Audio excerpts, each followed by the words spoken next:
Good evening, everybody, and welcome to Carving It Up Live right here on Facebook Live, YouTube, and Twitter. As always, I'm Bryson Carver. I can't think of the last Thursday where we had this much to talk about in just about every major professional sport. I'm dead serious. It's been a minute. We obviously got the Braves to talk about. Going to lead the show off with that. In a few minutes, going to have my man Alfred Parsard Jr. from the Metropolitan Report join the show to discuss that, as well as Buster Posey retiring. Kind of surprising in my view, as well as other Major League Baseball offseason storylines going into the winter, free agency, the whole bit. Also, of course, going to get to Aaron Rodgers. I got a lot to say about that. Stay tuned for my what I got to say on Aaron. Odell Beckham Jr., that's still a developing situation in Cleveland. Looks like he's played his last game with an orange helmet on. Going to talk about that. Scottie Pippen going after Michael Jordan. Going to talk about that. College football playoff. Chiefs beat barely the Giants, and I'm going to predict the Colts-Jets game tonight to kick off week 9 of the NFL season. We're midway through, which is unbelievable. So got a lot to talk about in the show today. As I got a comment here early from my man Ryan Flowers. Check out his show, Clutch Sports Talk. He says, I don't like the Braves, but shout out to Ron Washington for winning a chip. Yes, Ron Washington, for those of you that don't know, played in, I believe, did he play in the 1977 World Series, or is that when he came into baseball? I can't remember, but long career as a player. He went to 2 straight World Series in 2010, 2011, came up short in both, and finally got his World Series title after 50 plus years in Major League Baseball. So shout out to him. And he's more than deserving of a World Series ring. So let's talk about those Atlanta Braves and what a great World Series it was. I thought both fan bases were excellent. I thought that both ballparks provided a pretty big home field advantage. We had 3 road wins in the series. Astros going to Atlanta winning game 1 in Houston. You had Houston winning game 5 to keep the series alive, and then you had the Atlanta Braves winning the World Series in Houston in game 6 on Tuesday night. The Braves are one of the more unlikely champions in Major League Baseball history because we all know they won 88 games during the regular season. They weren't even above 500 until August 6th. So about a month and a half left the season, they had just gotten to above 500, playing in what was the worst division in baseball, the NL East, is what we often refer to as the NL Least. I hate to say that with Alfred coming on the show. He's a huge Mets fan, but I mean, even he would tell you it's true. Mets were below average. You had the Phillies, who were average at best, and then obviously you had the Marlins and the Washington, who were in a complete rebuild. So that was a bad division, and so we were all like, Braves going to get in the playoffs, but they're going out against Milwaukee. They beat Milwaukee in 4 games. They were the better team. They lost game 1, and then they won the next 3. They played the defending champion Los Angeles Dodgers. They win 2. People are going to forget about this. Games 1 and 2, they won on walk-offs. So these are nip and tuck baseball games that the Braves thrived in. And so that's ultimately what comes down to being a champion. Are you good in close games? Big clutch at-bats, which they had all series long, particularly Jorge Soler, who was, without a question, the World Series MVP, no question. The momentum-turning hit, obviously, in Game 6, the 3-run shot off of Garcia, and I believe it was the 4th inning with 2 outs on a full count. I mean, that baby was out of Minute Maid Park. He was outstanding. Freddie Freeman, who, as Braves fans, were not happy with Joe Buck, who called the World Series, may have played his last game as a Brave. I think he's going to stay.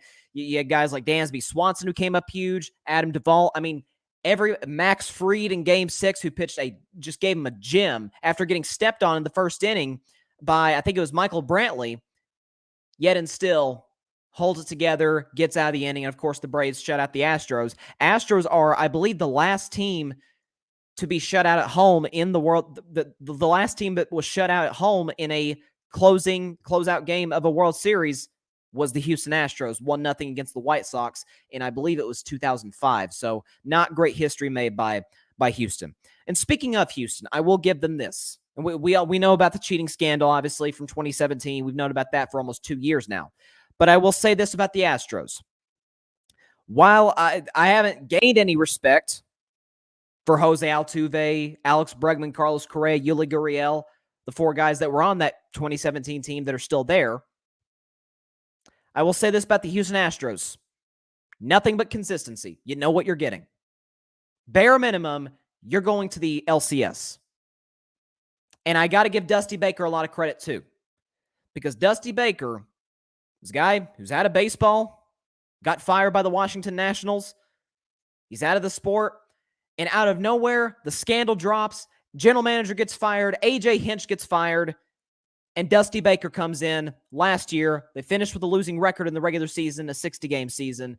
But they got all the way to the American League Championship Series. Almost came back from 3-0 down against the Rays before falling short in Game 7. And then this season, winning the American League Central Division, which was no joke. I mean, Seattle gave them a run for their money for a while. Oakland is no pushover either. And, of course, Shohei Ohtani with the Angels, who very well might be the MVP. They win the division. They take care of a very good White Sox team. They knock out my Red Sox in 6 games in the American League Championship Series this year. And then they lose to an Atlanta team that, frankly, was just playing with more momentum. So I got to give Houston their flowers. I know, I'm happy they lost. I mean, I'm not going to – I hate it for Dusty Baker, but I'm happy they lost. I'm sure everybody is. But at the end of the day, you got to give credit where credit's due. They're going to be back next year. They're going to be favored to win the AL Central. Was Seattle what Seattle did this year, the Mariners, was that a mirage? We'll see. But give Houston their credit. But as far as Atlanta goes, they're going to have some decisions to make in the offseason. And I think ultimately what they're going to want to do is keep the team together. And that's what they should do. So give the Braves a ton of credit. Let's play the final out right here. The 0-2.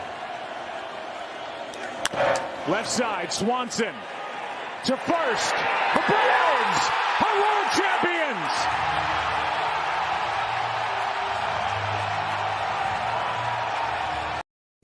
I just think it was fitting that the final out was a ground ball hit to the shortstop, Dansby Swanson, who's a great player at Vanderbilt and is a really good shortstop and played a huge part in this series for the Braves, who grew up in Atlanta, grew up a Braves fan. He's a big Atlanta sports fan, as he pointed out in multiple interviews, Hawks, Falcons, and the final out was recorded Swanson to Freddie Freeman at first base, who's the cornerstone of the franchise, who's the heartbeat of the Atlanta Braves. So it was great. Give credit to Brian Snitker, who's an excellent manager.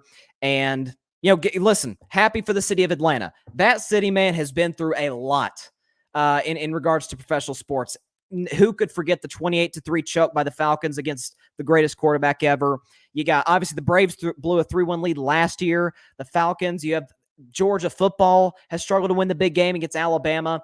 Like, give Atlanta sports, the sports fans, give them love because, listen, they deserve it. I know a few Braves fans, they're, ecstatic. So props to them, props to the Atlanta Braves. They were the better team. They were the best team in the playoffs, and that's why they won the World Series. And so with that, going to bring on somebody who has been on this show throughout the entire postseason. It is Alfred Parsard Jr. of the Metropolitan Report. How you doing, man? I'm doing all right, Bryson. Yourself? I'm doing great, man. It was an unbelievable series to watch. Both teams, I think we could come to the conclusion that certainly they were Atlanta had some injuries, but they were, for the most part, the healthiest teams left in the postseason, and certainly the best 2 teams. What do you think ultimately was the difference? You can say in Game 6, but also the series as a whole for Atlanta to close this one out.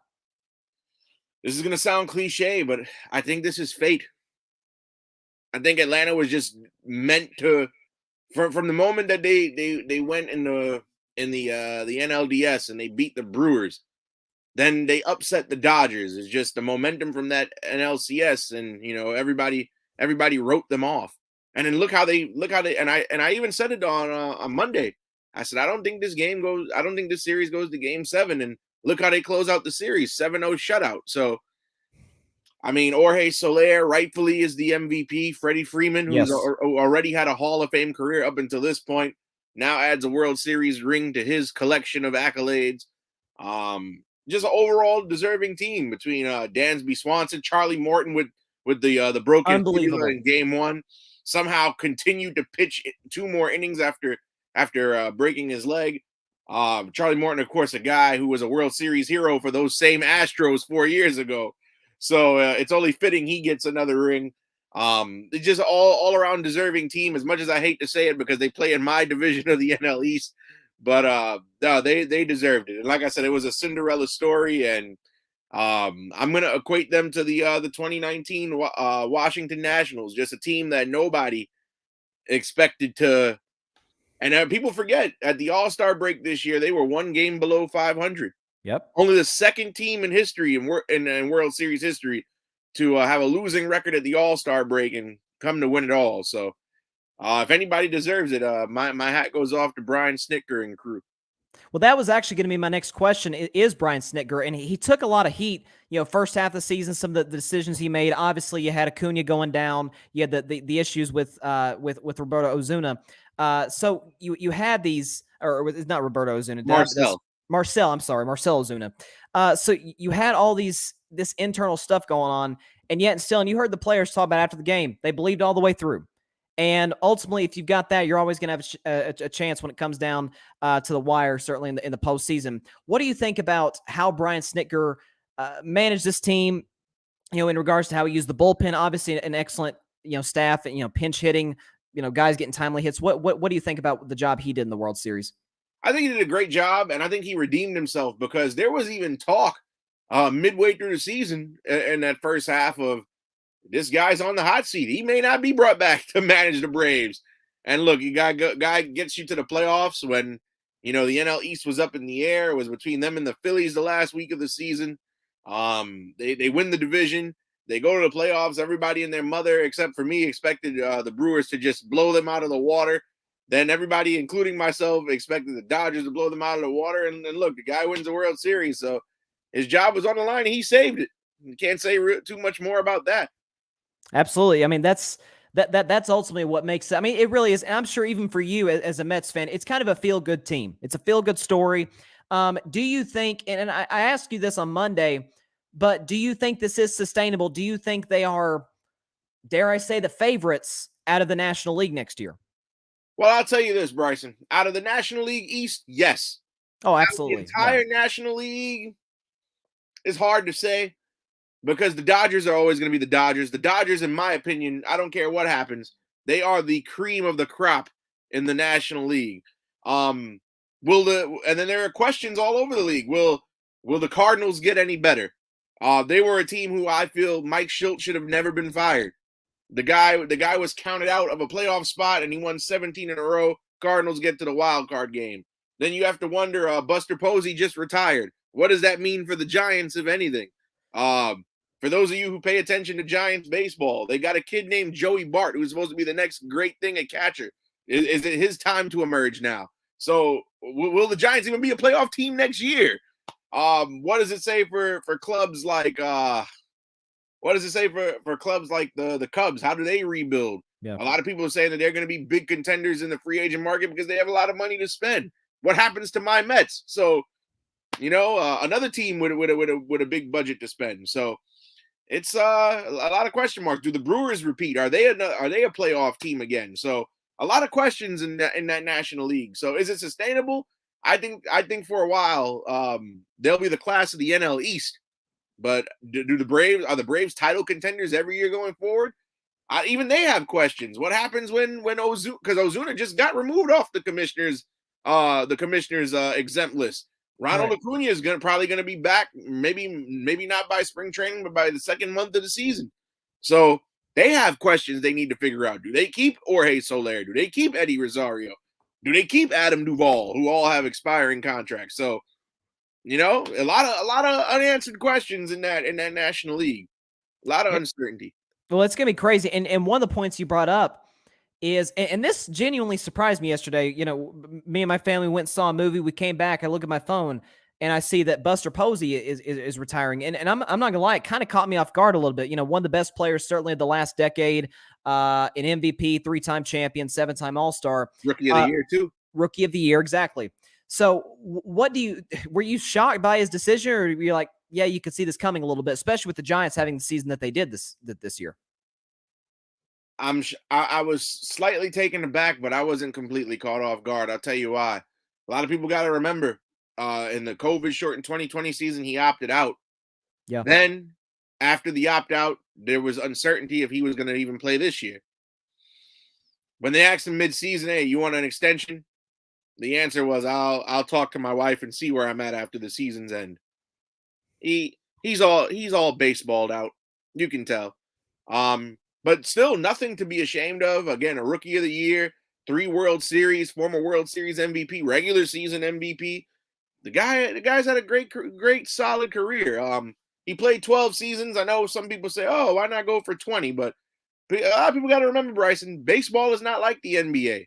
It's not. Right. It's not like the NFL. It's 162 games. Injuries are more frequent.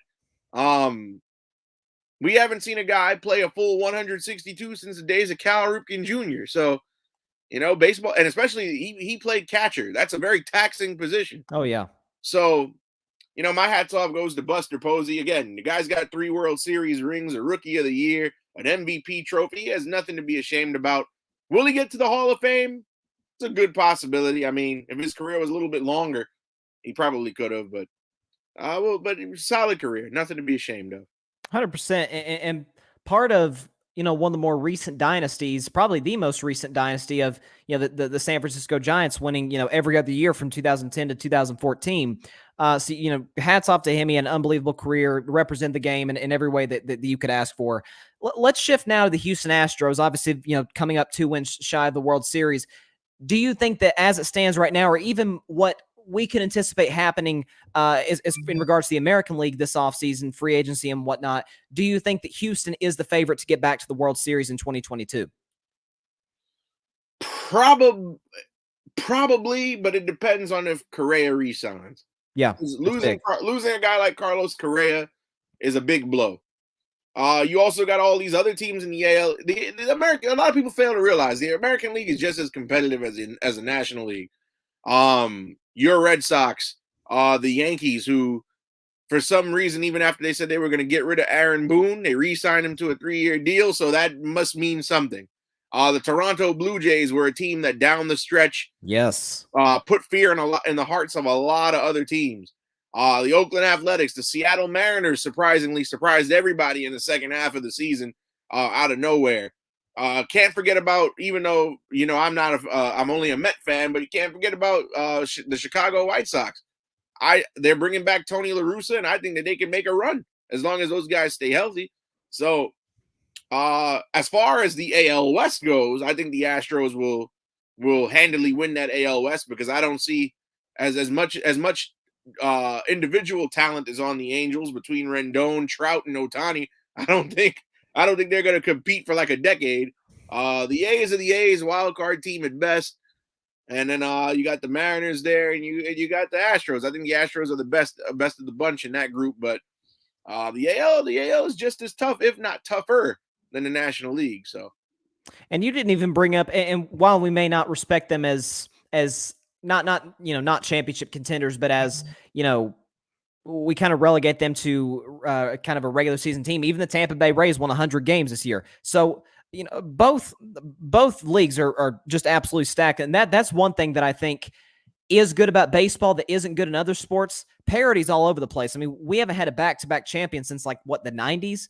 So, it's been a minute. So, listen, both teams got as good a shot as anybody to get back next year. I don't anticipate a rematch, but give them their respect. Now, last question: who you in your view? I think you mentioned the Cubs, but who in your view is kind of the team to watch? You can even give me 2 teams, one for the AL, one for the NL, to watch this offseason in regards to how they can get better and possibly build a World Series contender. Well, as far as and I hate to play the hometown favorite here, but the Mets have the biggest payroll in Major League Baseball right now. Steve Cohen is the richest owner in all of sports. So I'm very intrigued to see how he handles this offseason, because half of the Mets roster from 2021,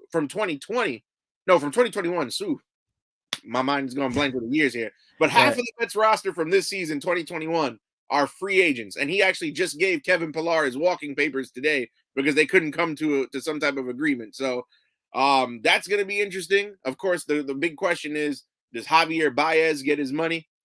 So because we have the biggest payroll in all of baseball, I'm going to say, the Mets. And then the AL, that's interesting, because historically the Yankees have always been the big spenders, especially when the old man Steinbrenner was alive. They always used to buy their roster, as people would say. But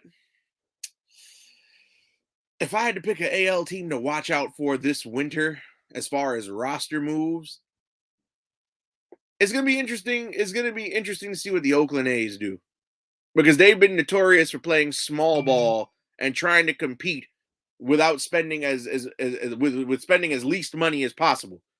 Yeah. So, and then their team, it was not a bad team this year. I think Ramon Laureano going down for PEDs is what really hurt them down the stretch. But if they could keep that roster they have now, probably re-sign Starling Marte, I think they've got a good shot to do something in the AL. So you think Oakland can possibly contend next year, like for the Commissioner's Trophy? Maybe not for the Commissioner's Trophy, but they can make a run at a wild card spot. Okay. Listen, it's gonna be crazy. There's some big name free agents in the market. You mentioned Carlos Correa is probably the guy who's gonna get the biggest contract. Trevor Story will be the second biggest contract. Yes, absolutely. He was, his name was floated around at the trade deadline. Nothing happened. We anticipate he'll move on from the Rockies. So listen, there's a lot that's going to happen. A lot of rebuilding teams that have good prospects. So listen, we'll see what goes down. I think it's going to be more. I think it'll surprise you. I think there'll be more notable trades than there will be free agent moves. But it's going to be fine. I anticipate Freddie Freeman will probably stick with Atlanta. I'd be stunned if he left there after what happened this season and what he means to that franchise.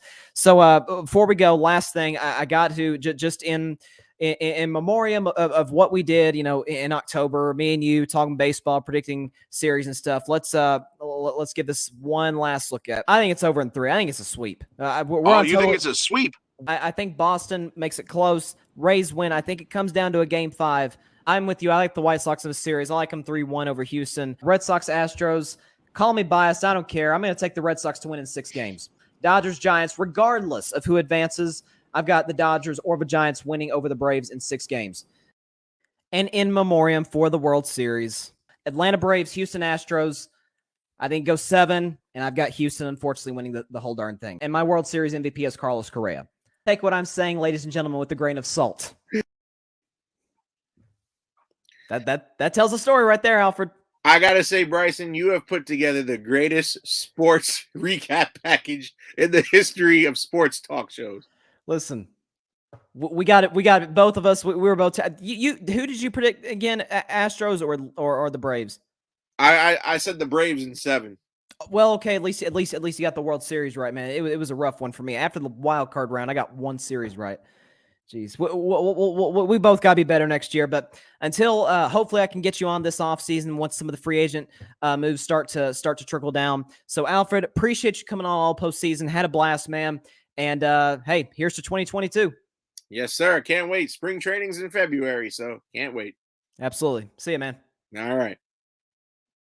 Alfred Parsard Jr., a good friend of mine, Metropolitan Report. Hopefully, I'll tell you what would be fun is if we got although I don't anticipate it happening, but if we got a Red Sox Mets World Series, can you even imagine the shenanigans that would happen on the show? It would be crazy. That'd be awesome. But listen, Alfred, big baseball fan. Check out his show, Metropolitan Report. It's an excellent show. He's really good at what he does, and always love having him on carving it up. Let's move on for a moment to the NFL. And y'all know where I'm going right now. Aaron Rodgers, who is out, obviously, for Sunday's game against the Kansas City Chiefs. And quickly on that point, it kind of sucks because Rodgers and Mahomes were supposed to go head-to-head 2 years ago, if you remember, in 2019. But Mahomes suffered an injury against the Broncos on a Thursday night game, so we only got to see Rodgers, and I think Matt Moore started for the Chiefs. Now, 2 years later, Mahomes is healthy, and Rodgers is out, so we get to see. At least there's the storyline of Jordan Love's first start. I'm down for that. But Aaron Rodgers, we thought, in August, to be specific, August 26th, was vaccinated. And throughout the season, we kind of assumed he's vaccinated. Why do we assume that? Well, he's on the sidelines, doesn't have a mask. Unvaccinated players are supposed to have a mask on. In press conferences, if you're going to do one in person with reporters, you got to have the mask on. If you don't want to wear the mask, they just do Zoom meetings. That's how it goes. Here was Aaron Rodgers a few months ago during training camp on his vaccination status at the time. Are you vaccinated, and what's your stance on vaccinations? Yeah, I've been immunized. There's a lot of conversation around it, around the league, and a lot of guys who have made statements and I've made statements, owners who made statements. There's guys on the team that haven't been vaccinated. I think it's a personal decision. I'm not going to judge those guys. There's guys who have been vaccinated that have contracted COVID. So it's an interesting issue that I think we're going to see played out the entire season.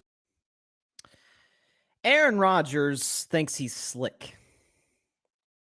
He used the word immunized. That's like the number one word I've heard from that soundbite is immunized. That's what everybody's used.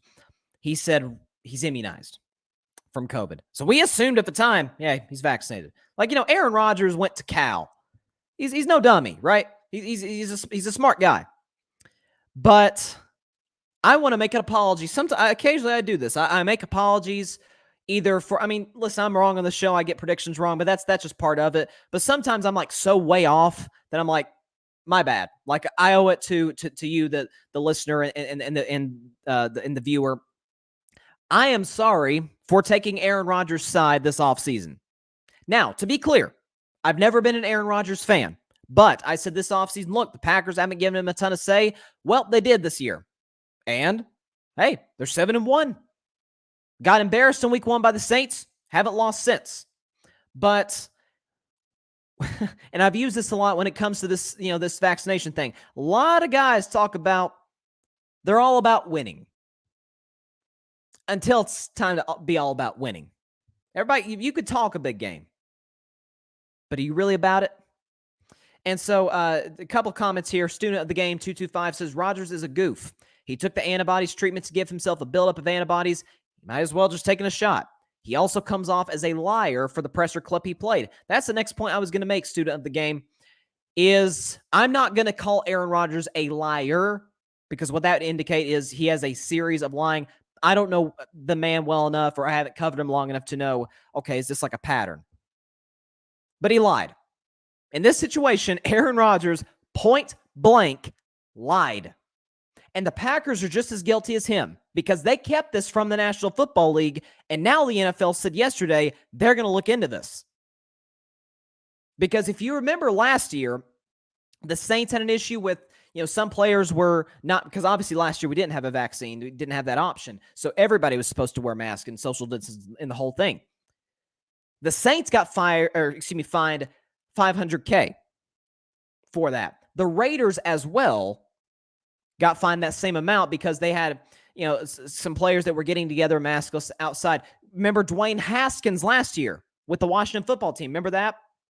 He's at a club, maskless, and Washington just flat out cut him. Cam Newton, he's vaccinated now, but he wasn't in August and September. The New England Patriots cut him because of it. And student of the game 225 says, doesn't the NFL collect proof of vaccination? That I don't know. All I know about is about whether a player is vaccinated or not is really has everything to do with what they're doing on the sideline and press conference. Because listen, Carson Wentz, Kirk Cousins, Lamar Jackson, and I love Lamar is one of my favorite players. So that's why the vaccine thing with him drives me crazy. They're wearing their masks. Listen, Cole Beasley, who's crazy. Cole Beasley's wearing his mask in the press conference at least. Here's the thing about those four. How about Kyrie Irving, who I was really hard on and still fully disagree with his decision. I think the Nets should trade him if they can. At least they're honest. They're not lying. Aaron Rodgers is a double whammy. Not only did he get it or not get the vaccine and get COVID, but he lied. Said that he had sought out some guy, I think in California, for some sort of herbal treatment. I'm not real sure what that's supposed to do to fight COVID that has killed 750,000 people in the U.S. and 5 million people worldwide. Not sure what something herbal is going to do about that, but hey, What do I know? Stu in the game 225 says, also, if I was a teammate of Rodgers, he would have lost my trust. Yeah, I'm really interested to see how he's received, because we're not going to know in press conferences. Aaron's teammates are not going to come out and diss him. They're not. Like Matt LaFleur was asked about it yesterday. Head coach of the Packers, Matt LaFleur, was asked, and about they said, basically, did Aaron lie? And Matt LaFleur said, that's a better question for Aaron. Uh-oh. But also, the Packers have catered so much to this guy that he abused their power, and they kept it a secret. Because you cannot tell me that the Packers did not know whether or not the man was vaccinated. There's no way they didn't know. Okay, they knew Lazard was unvaccinated. Why? Because he's out longer than Devontae Adams. Alan Lazard is still on the COVID list. Devontae Adams just came off it today because Devontae is vaccinated. And so what it shows you is really what we've known about Aaron Rodgers this whole career. Not a very good leader, kind of selfish, thinks he's the smartest guy in the room, very Kyrie-esque, immunized. It's the word he used. He lied. There's no question about it. And so, like I said, I don't know what the Packers are going to get fined. I know they're going to lose draft picks, because if the Raiders lost draft picks, what they did was not as egregious as this. Like, this is kind of the first situation that we've seen the NFL where a guy is blatantly breaking the rules. By the way, shaking hands of players on other teams. He grew his hair out to dress like John Wick for Halloween, right? And we saw pictures on Instagram and Twitter and everywhere. He's at a Halloween party. Now, this is days ago, so I don't know if he had COVID or not at that time. But if he did, he exposed everybody. Obviously, a maskless party. And so what it goes to show you is Aaron Rodgers is selfish, doesn't care about winning. Stu of the game 225, COVID has killed so many, and so many have looked up to Rodgers. Just a very disappointing situation all the way around.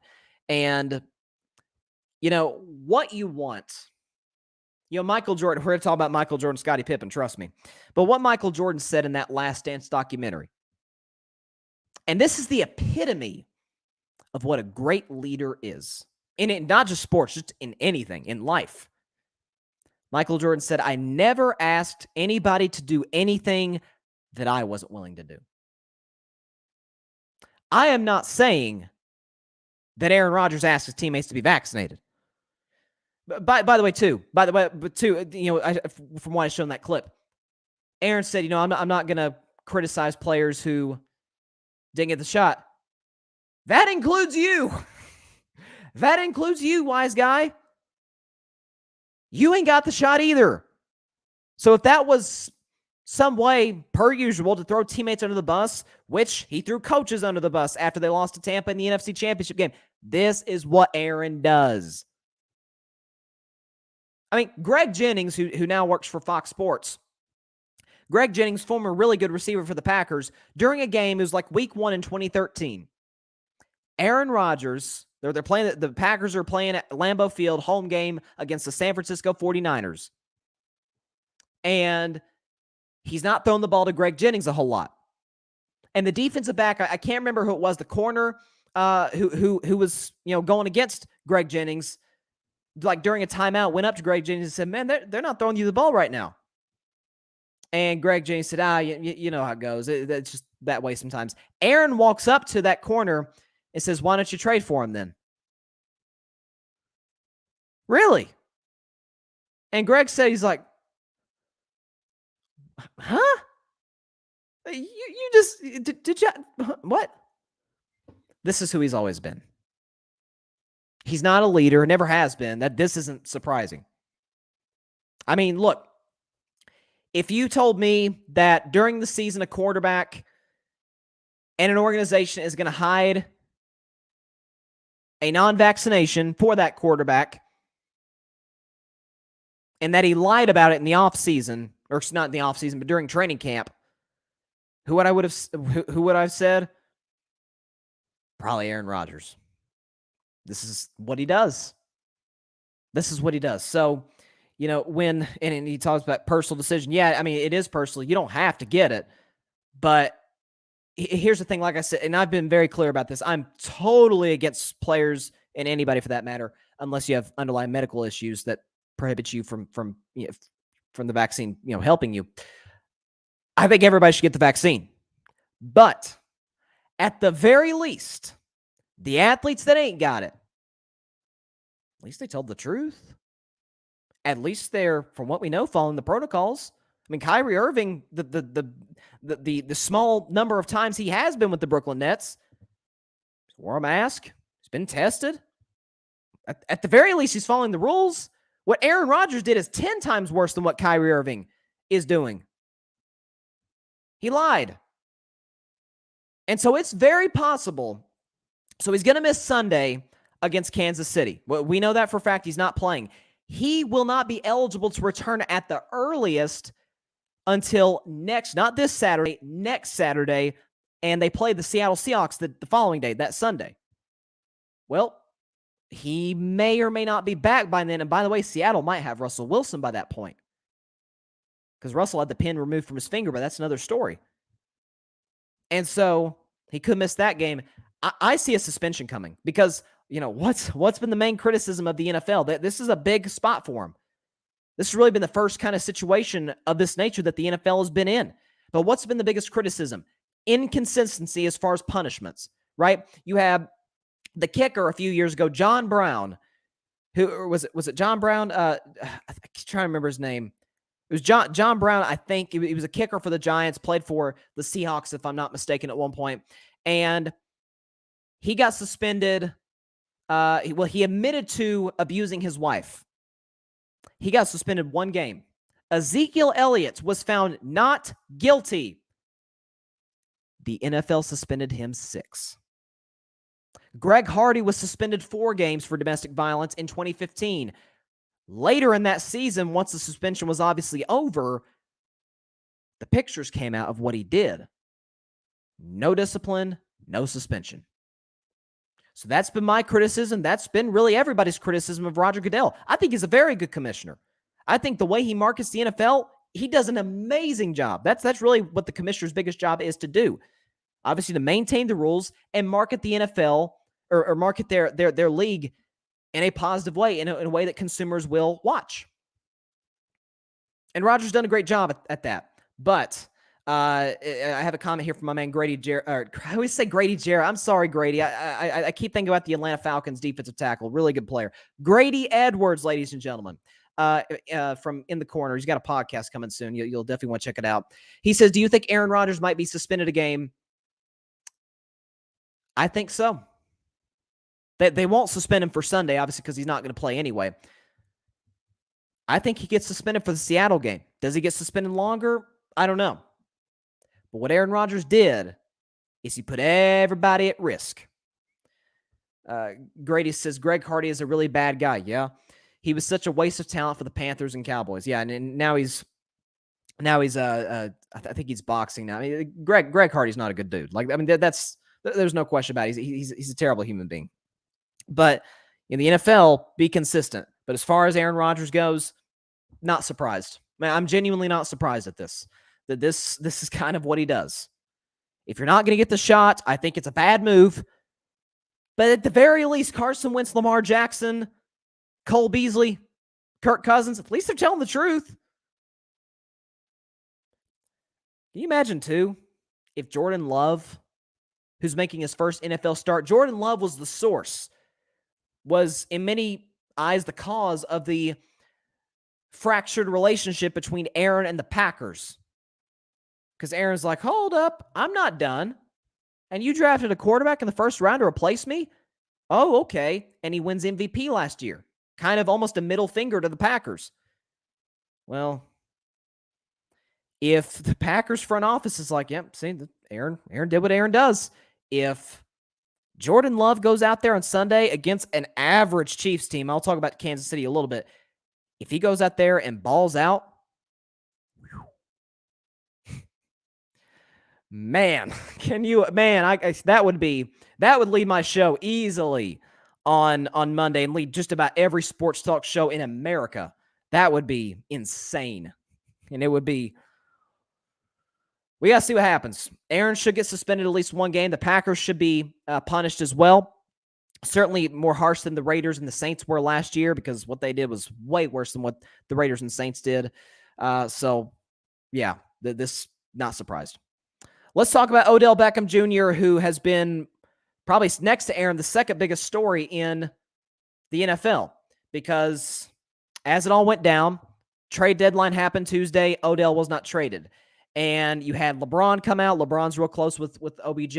He puts out the hashtag free OBJ tweet, right? So LeBron wants him out there. Again, LeBron is good friends with Odell. You had, and this was the big one, Odell Beckham Sr. puts out an 11-minute video. I don't know how he was able to come up with all these clips. I guess he's got like NFL Game Pass or something. But he puts out an 11-minute video of his son, Odell Beckham Jr., getting open and Baker not throwing him the ball. And I've always said, I've never been a Baker Mayfield fan. I think he's kind of arrogant. I think he's not a great leader. I mean, he takes shots. I mean, yeah, Jedrick Wills, the offensive tackle for the Browns, when Case Keenum started a game in place of the injured Baker, he said, yeah, I couldn't really tell a difference, and the guy had to go apologize. It's like, but he was telling the truth. Like, Case and Baker are kind of the same guy. Baker's better, but they're the same quarterback. And so I've listened. In this situation, I'm Team Odell. And there's a few reasons why. Number one, this is his third year in Cleveland. He hasn't caused any dissension in the locker room. He's not had issues with teammates. He hasn't taken any shots at Baker or the coaches. He hasn't said anything bad about the fans. I mean, Odell's been a model citizen. He has. I mean, no off-field, nothing. He's been a model citizen for the Packers, or not for the Packers, for the Browns. Comes in, comes to work, gives his best, goes home. Right? And with the guy, and I said this on Monday's show, I refuse to believe that Odell Beckham, his first 3 years in the NFL, putting up Randy Moss numbers, like early Randy Moss numbers with the Vikings. Odell's doing that with the New York Giants, Randy Moss numbers first 3 years, and then all of a sudden, he stinks now. He's not a good receiver. I don't believe that. Now, injuries played factor. Had a major one in 2017, had some in 2018. Obviously, tore his ACL last year. He's had injury issues, but he hasn't gotten consistent quarterback play since he had Eli Manning. He hasn't. And so now he's got Baker Mayfield struggling to throw for 200 yards a game, who's not very accurate, doesn't have a great arm, is not the greatest leader in the world. Add to it, they're in cold weather. So it's not exactly a win-win for Odell Beckham Jr. My prediction is in the next week, and this isn't exactly a bold prediction, but I do think this is what's going to happen. A week from today, Odell Beckham will be on a new team. The Browns will let him go.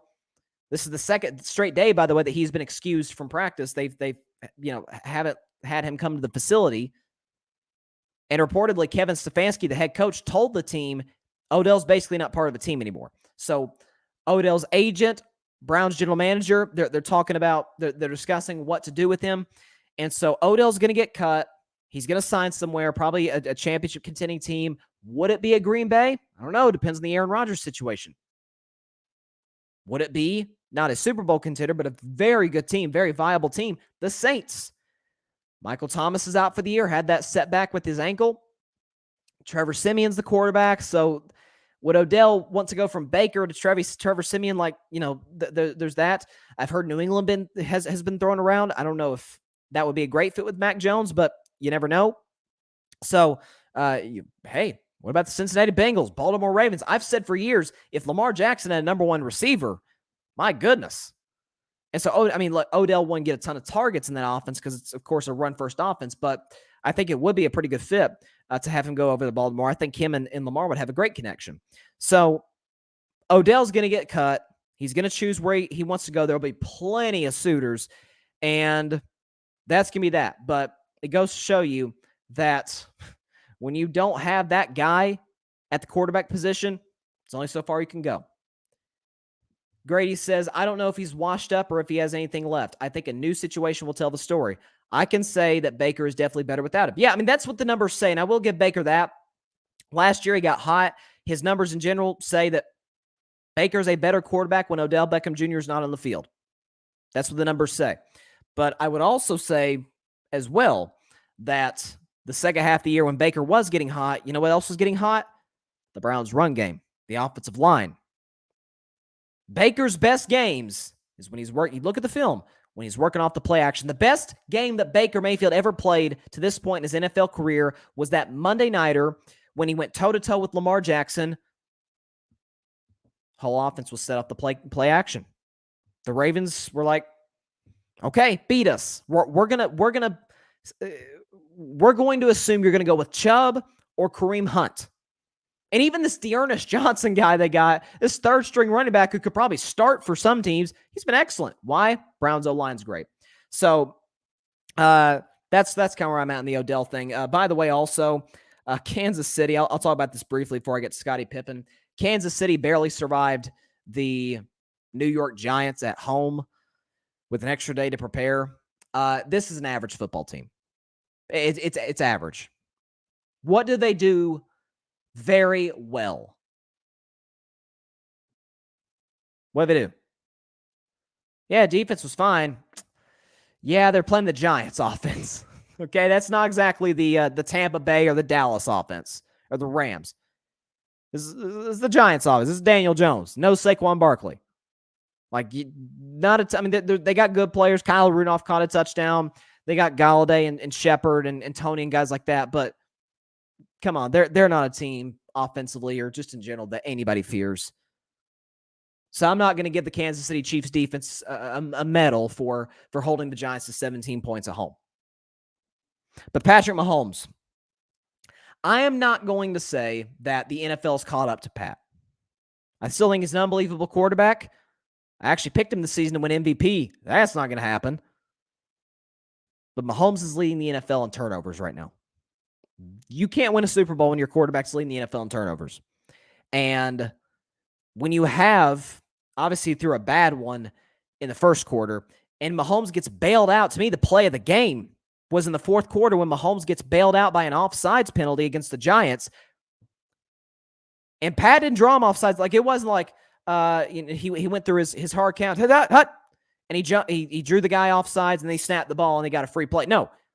Like, the guy jumped right before the ball was snapped. It was offsides. I'm not arguing with the refs or anything like that. It was offsides, but it was darn near simultaneously when Mahomes snapped the football, and he threw a pick in his own territory. But because of the penalty, the Chiefs lucked out, went down the field, got a field goal, got a stop, won.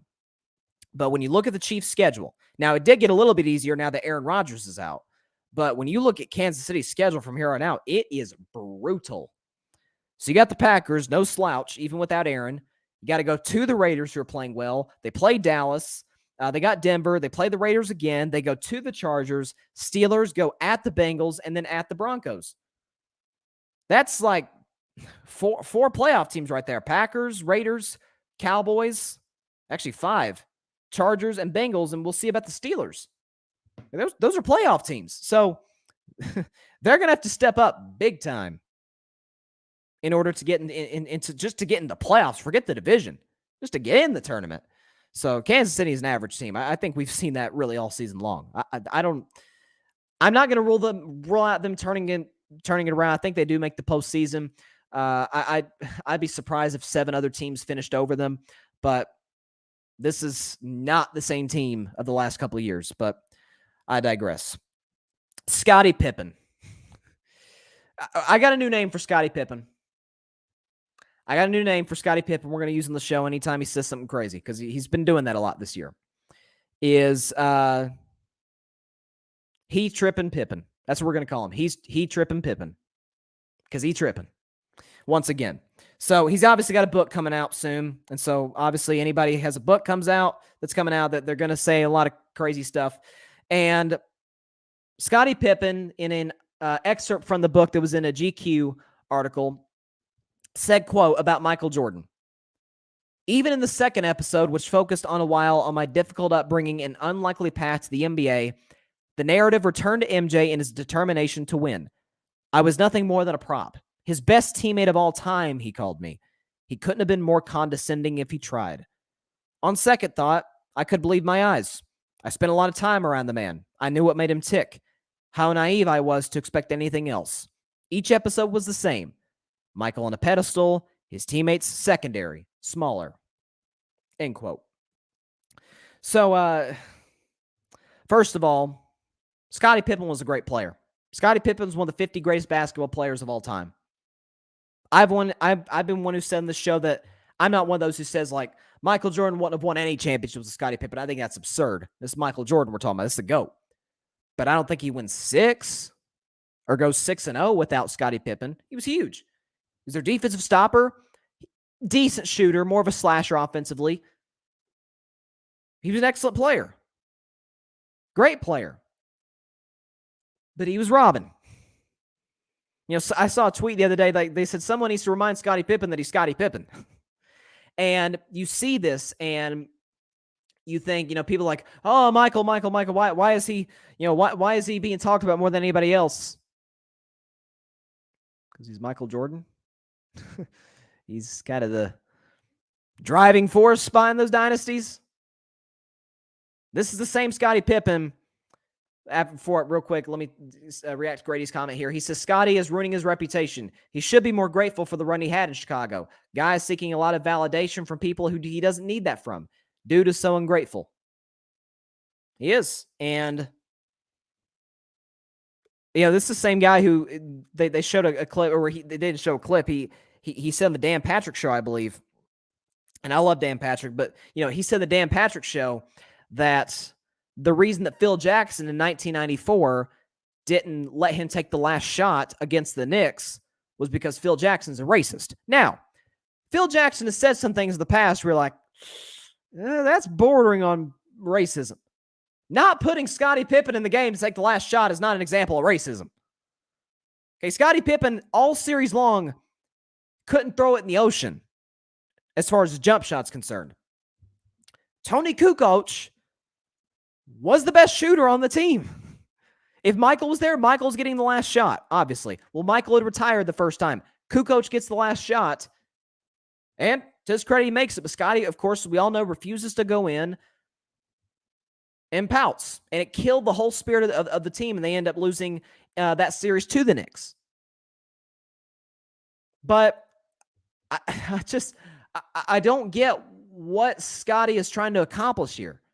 I mean, I really don't. We all look at him as a great player. We all look at him in a positive light. He was great. The Bulls don't win 6 championships without Scottie Pippen. Michael Jordan said that himself in the documentary. Saying he's the best teammate I ever had is not a shot.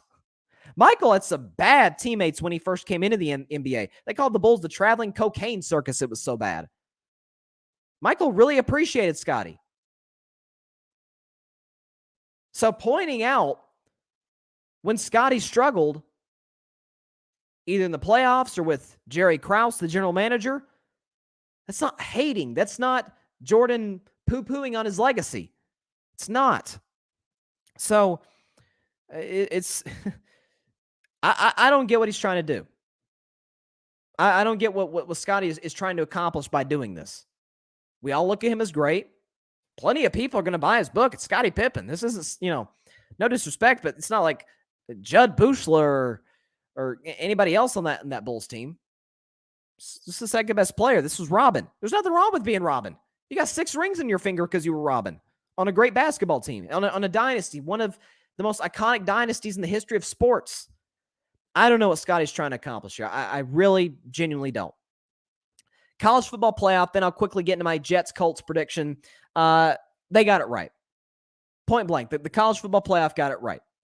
And real quick, Grady says, who do you think Scottie is without Jordan? I think Jordan would have won a couple titles without Pippen, like 2 or 3, but he doesn't win 6 without him. Scottie probably would have been a multi-time All-Star and even possibly Hall of Famer without Jordan.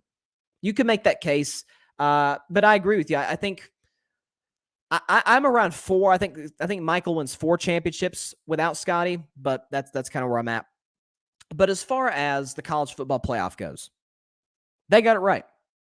My only beef is Alabama being 2. I think Alabama should be 3. They got Georgia 1. Georgia's the best team. Nobody's debating that. They got Bama 2. They got Michigan State 3. Look at what Michigan State's done this season. And they got Oregon 4th. I would have had Ohio State. Even Oregon beat Ohio State, I would have put Ohio State over Oregon because they're playing better right now. But people arguing about Cincinnati. Cincinnati's a really good team. They beat Notre Dame on the road. But they're struggling with Air Force and Navy. They're struggling with these teams that they should be struggling with, right? Cincinnati is not better than Alabama. Here's what we got to consider when we talk about the college football playoff. Who's the best 4 teams? Reputation matters. Wins over ranked teams absolutely matter. Number of losses, absolutely get that. Who's the best 4 teams? Nobody thinks Cincinnati would beat Georgia. Nobody. Think Cincinnati would beat Alabama? Please. Nick Saban's not losing to Cincinnati.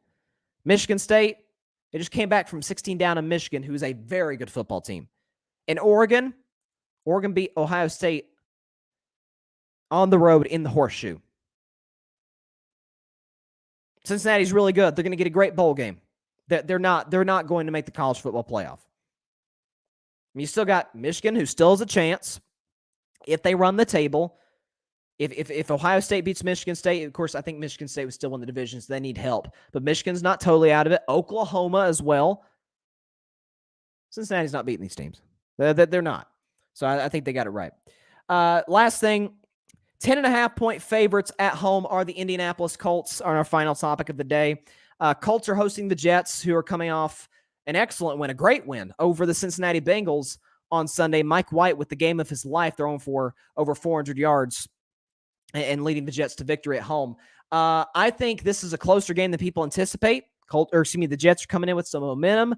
Colts with a really tough loss to the Tennessee Titans. Carson Wentz pretty much threw the game away with his 2 interceptions. That's kind of where I'm at. Let's put up the prediction, though. I'm going to take the Colts to win this game 27-20. Colts win 27-20. They don't cover the spread, but I think Carson Wentz will struggle at times. Once he starts racking up those interceptions, it's kind of hard to rein him back in because he's trying to make the greatest play ever. It's kind of the Mahomes issue that Pat is dealing with right now, and that's a Mahomes issue right now. So I think the Colts win this game, but I don't think they cover the spread. I think it's close. Grady says, "Go Mike White. Dude is the future of the Jets. Your friendly neighborhood Patriots fan is sold." Wow. Okay, so we got a Patriots fan saying Mike White is the next Joe Namath, I guess. I don't know.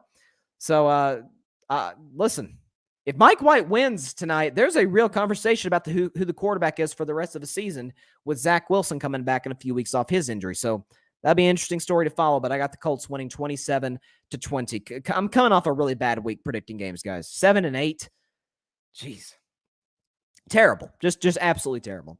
But with that said, that is all the time we have for today's show. Appreciate everybody stopping by on this Thursday. Be sure to catch tomorrow's show at 6 p.m. Eastern, 3 p.m. Pacific time, Facebook Live, YouTube, Twitter. Going to predict the rest of Week 9's Sunday NFL action. Love doing it on Friday. Friday is my favorite show of the week, and it's a favorite day. It's everybody's favorite day of the week. So catch us on there tomorrow. Appreciate y'all stopping by. Stay safe out there. God bless you all. Peace out.